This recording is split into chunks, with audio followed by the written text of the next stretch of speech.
On November 4th, Village Hall was packed with over 100 people, calling for the board to issue an official policy on immigration's customs enforcement. Numerous community members demanded the board issue a proclamation or instate a policy declaring village property ICE-free zones, something that towns like Chicago, Evanston, and as of just 2 weeks ago, Arlington Heights have done.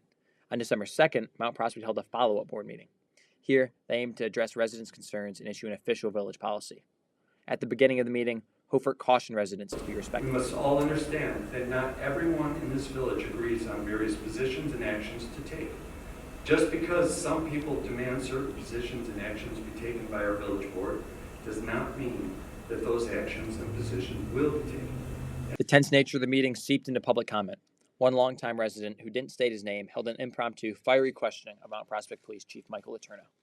These ICE agents, they're federal officers. They're not coming here to do damage or violence to these people. They're directed to remove illegal criminal aliens from our country. That's what President Trump ran on. That's what he was elected by. He won again the electoral and a popular. Another tense moment that contrasted Hofert's warning was when Cook County Commissioner and congressional candidate Kevin K. Morrison, who at one point during the meeting yelled out that the trustees' statements regarding ICE were disgusting, took the podium and went head-to-head with Trustee Bill Grossi. And Trustee Grossi, you are totally out of order again. The proposed policy is essentially a non-policy. It points to already existing services provided by the village and simply restates constitutional, federal, and state law. Village Attorney Lance Molina explained the reasoning behind this policy.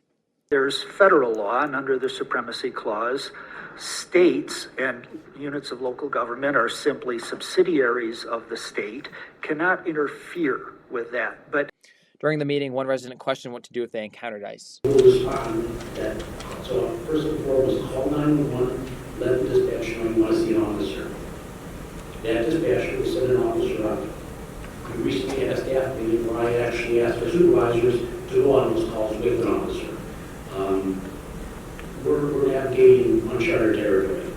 The information here is not something any police officer wants to do in this captain. This is not something that there's a rule book on. So we're learning this as we go along. In the end, the village board passed the policy. I believe there's a number of misconceptions out there in our local world. To the village, all residents are residents.